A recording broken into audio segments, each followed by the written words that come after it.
The moment the audio started playing, everything shifted, because this was no longer whispers, no longer secondhand claims tossed around in interviews or hinted at through carefully worded statements. This was voice, tone, pauses, the kind of raw fragments that feel too close to ignore, and suddenly the long-running story about distance and silence wasn't abstract anymore. It had texture, it had breath, it had the sound of a father who says he was pushed out, and a sister who insists the world never saw the real script being written behind the scenes. All out with her mother, Doria Ragland, over just 2 words.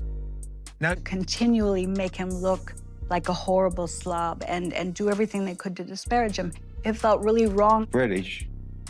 And I said, well, that's really nice. And then eventually the third time around, it was like, he's a prince. Every family has things they don't talk about. But what happens when the silence isn't just awkward or painful, but strategic? When the people who were there before the fame say they were gradually edited out of the narrative entirely, and now claim they have proof that it wasn't accidental. Thomas says the silence wasn't a misunderstanding. Samantha says the distance wasn't natural drift. And now they're pointing to recordings, to timelines, to moments that allegedly reveal something deliberate, something planned. They say this wasn't just a fallout, it was a restructure, a rewrite, and at the center of it is a woman the world believes it already understands. Thomas describes the first time he realized something wasn't just off, it was orchestrated. It wasn't the missed calls at first, it wasn't even the unanswered messages, it was the way access itself began to feel controlled, filtered, like he wasn't just a father trying to reach his daughter, but an outsider trying to get through a system. And that's when the confusion turned into suspicion. Because distance happens in families, yes, but gatekeeping? That feels different. Samantha says that what they're releasing now shows that the narrative being told publicly didn't line up with what was happening privately. And the more they explain, the more unsettling the pattern becomes. The stories would come out. So apparently, according to other journalists, we found out that there were a lot of porcupines.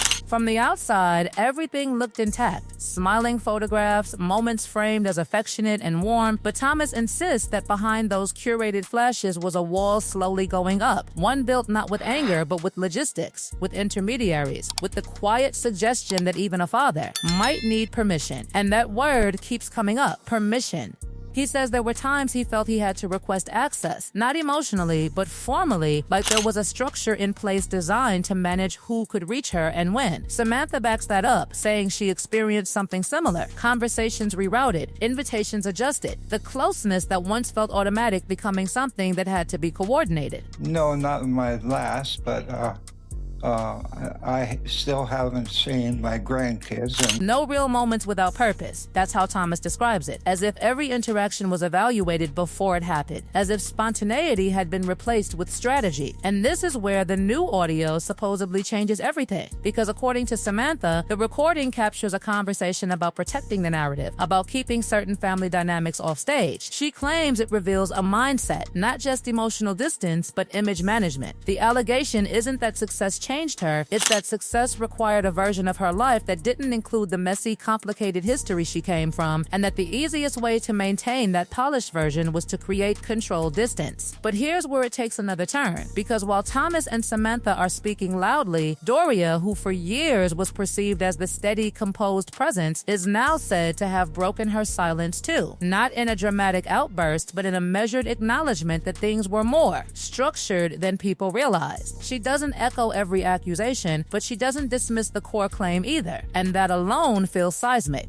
If even she admits that interactions became scheduled, that conversations were sometimes arranged rather than natural, then the image of effortless closeness starts to blur. Thomas keeps circling back to the idea of contradiction, the interviews about gratitude, the public declarations about valuing family, and yet he says he was navigating layers just to hear her voice. He describes watching the world applaud a version of their relationship that he barely recognized, and it's that disconnect that fuels this release of audio, this insistence that people deserve to hear what they heard. Samantha says the recording captures a tone, not cruel, not explosive, but calculated, a discussion about timing, about optics, about making sure appearances align with a larger plan. And if that's true, then the silence wasn't passive, it was maintained. Doria's alleged comments add another layer, because she doesn't describe cruelty either, she describes structure. She describes a life that became compartmentalized, compartmentalized where personal access sometimes depended on public relevance. She hints that Thomas's attempts to reach out weren't just missed, they were redirected, not aggressively, but efficiently.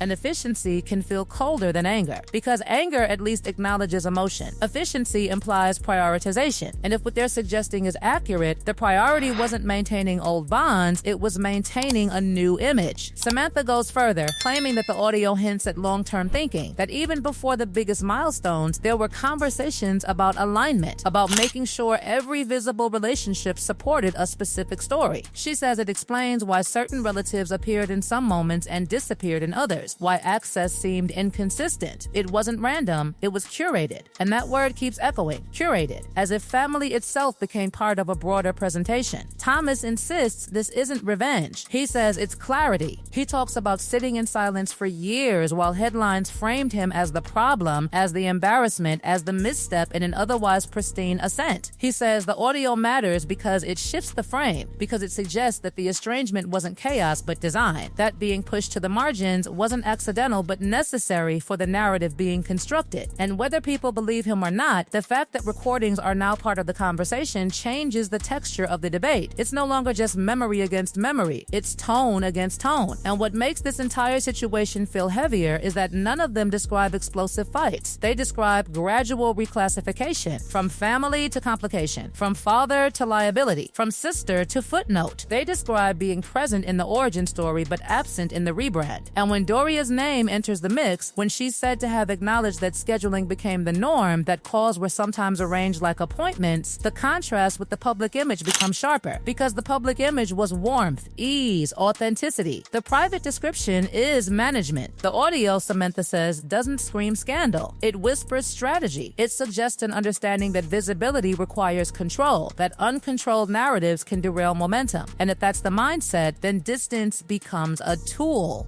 not a punishment, a tool. And that idea reframes everything, because tools are chosen. Tools are used with intention, and intention implies awareness. By the time the clip ends, what lingers isn't a single accusation, it's a pattern. Calls unanswered, access filtered, appearances timed, a father confused, a sister sidelined, a mother acknowledging structure, and at the center, a woman whose public story is about resilience and reinvention, now facing allegations that reinvention required selective erasure. The question hanging over all of it isn't whether families drift, they do, it's whether this drift was engineered, whether the silence was protective or preventative, whether the narrative was organic or orchestrated. And if the audio truly captures discussions about shaping perception, about managing who appears and when, then the story stops being about hurt feelings and starts being about authorship. Who authored the image? Who decided which chapters remained visible? Thomas says the hardest part wasn't the silence itself. It was watching the world applaud a bond, he says, no longer existed in the way it was portrayed. Samantha says the hardest part was realizing that authenticity can be staged so convincingly that even those closest to you begin to question their own experience. And Doria's subtle admission that structure replaced spontaneity adds a layer of plausibility that makes the entire situation harder to dismiss outright. If this truly is about a secret plan, it's not a villainous blueprint drawn in darkness. It's something quieter, something corporate, something about branding and boundary setting and narrative control. But when branding intersects with blood, the fallout isn't clean. It leaves people feeling archived. And that's the word Thomas uses, archived, as if his role in her life became historical rather than current. The audio may or may not contain the bombshell people expect. It may be subtle, it may be interpretive, but the fact that it exists, that it's being positioned as proof of deliberation rather than distance, ensures that this story isn't fading, it's escalating. Because once you introduce recordings into a narrative about perception, the debate intensifies. It becomes about context, about subtext, about what was said and what was meant. She describes hearing words that reframed everything she thought was accidental, references to keeping unnecessary complications out of the spotlight, to ensuring that the narrative stays clean, and even if those phrases sound corporate rather than personal, that's exactly what makes them. Heavier, because corporate language applied to family feels chilling, it suggests that relationships were assessed not just emotionally, but strategically, weighed for impact, filtered for risk. Thomas says when he heard the playback, what struck him wasn't anger directed at him, it was detachment, a subtle but unmistakable tone that implied he no longer fit into the direction the story was heading. And that's the core of the allegation now, that there was a pivot point, a moment where the trajectory of public life accelerated so dramatically that anything unpredictable had to be controlled. And unpredictability often lives in history and family and people who remember earlier chapters. Samantha says that what the audio reveals is awareness, not chaos. Awareness that certain relationships might complicate a carefully curated ascent. She claims there were discussions about optics before major milestones, about how every visible connection would be interpreted, and that once that mindset solidified, the structure followed. Calls routed, invitations adjusted, appearances selective. Doria's reported acknowledgement of structure adds complexity because she doesn't frame it as malicious. She frames it as necessary. That's what makes it harder to dissect. Necessary for what? Necessary for stability? For brand preservation? For shielding personal life from public intrusion? Or necessary for maintaining a seamless story that left little room for messy backstory? According to Samantha, the audio doesn't answer that directly, but it hints that image management wasn't reactive, it was proactive. Thomas keeps returning to the word reclassification. He says he felt reclassified from father to variable, from family to potential liability, and he admits that part of him understands the pressure that comes with global scrutiny, the need to protect privacy, the desire to minimize risk. But he says what hurts is that protection felt one-sided, that instead of building boundaries with the world, boundaries were built around him. He describes watching interviews about gratitude and loyalty while navigating intermediaries just to send a message. The contrast, he says, was disorienting. Samantha adds that the alleged conversation in the audio references timing appearances, timing statements, timing acknowledgments, and when timing becomes central, spontaneity disappears. She claims there were mentions of making sure that the right voices are amplified, and that phrase alone has fueled speculation that not all family voices were meant to be heard equally. It suggests hierarchy. It suggests selection. And if selection occurred, then exclusion wasn't random. What makes this story escalate beyond typical family dispute is the layering. It isn't just Thomas speaking out in isolation. It isn't just Samantha's long-standing grievances resurfacing. It's the convergence. Three perspectives describing similar patterns. Access becoming conditional, interactions becoming scheduled, public warmth not always matching private reach. And now, with audio introduced into the equation, the narrative feels less like interpretation and more like evidence to those who already question the surface story. There's also the larger implication, the idea that reinvention sometimes requires distance, that stepping into a new identity might mean loosening ties that anchor you to earlier versions of yourself. Samantha suggests that the secret plan wasn't a dramatic scheme, but a gradual transition where older chapters were gently closed to avoid narrative friction. She claims that what the audio reveals is not hostility, but prioritization. And prioritization always creates winners and losers. Doria's perspective remains the most nuanced. She doesn't accuse, she reflects. She acknowledges that life at that level becomes compartmentalized, that scheduling can become a survival mechanism. But even in that acknowledgement, there's an undercurrent of something unspoken, a recognition that structure replaced ease. And when ease disappears in family, something fundamental changes. The public saw ease. The family, they say, experienced structure. Thomas admits that releasing or referencing audio isn't something he imagined doing. He describes years of restraint, of hoping reconciliation would render controversy unnecessary. But he says there comes a point where silence feels like complicity, where allowing a narrative to solidify without challenge feels like surrender. He insists this isn't about dismantling success. It's about correcting perception, about reminding people that curated images can coexist with complicated realities. And that's the phrase that keeps echoing now, coexist. Public admiration coexisting with private estrangement. Speeches about unity coexisting with scheduled calls. Headlines about resilience coexisting with filtered access. None of it cancels the other out entirely, but together they create tension, and tension invites scrutiny. Samantha argues that what unsettles her most isn't that boundaries were set, but that those boundaries were never acknowledged publicly. She says if the message had simply been "we need distance," it would have been painful but honest. Instead, she claims the distance was masked by imagery that implied continuity, smiles at events, carefully worded statements, appearances that suggested bonds were intact. And when you're on the receiving end of limited access while the world believes you're part of an unbroken circle, the dissonance can feel surreal. The idea of a secret plan might sound exaggerated, but what they're describing isn't a cloak and dagger conspiracy. It's a blueprint of narrative management,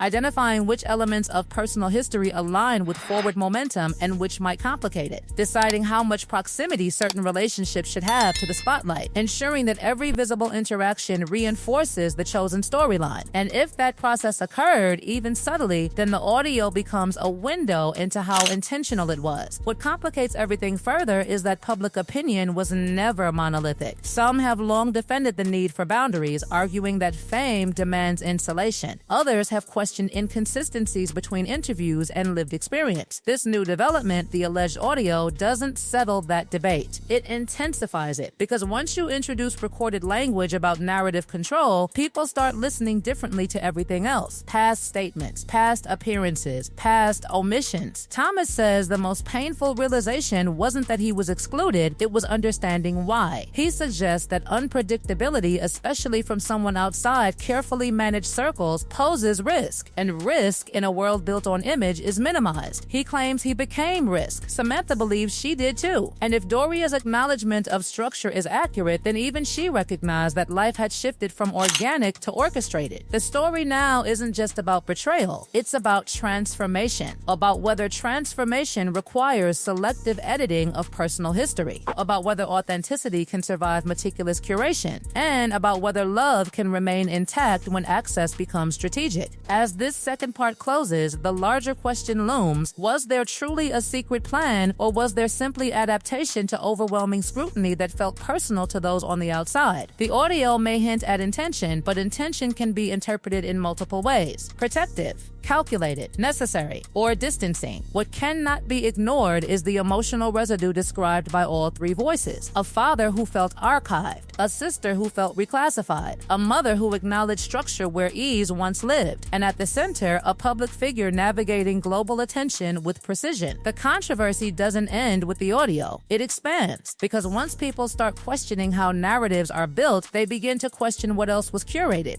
and whether the seamless ascent that captivated millions had invisible scaffolding holding it in place. In the end, this isn't a simple tale of villains and victims. It's a layered story about image, intention, reinvention, and the collateral impact of ambition. But if the alleged audio truly reflects discussions about shaping perception, then the phrase secret plan may not be hyperbole. It may be shorthand for something quieter and more sophisticated: the deliberate crafting of a life that leaves certain chapters behind.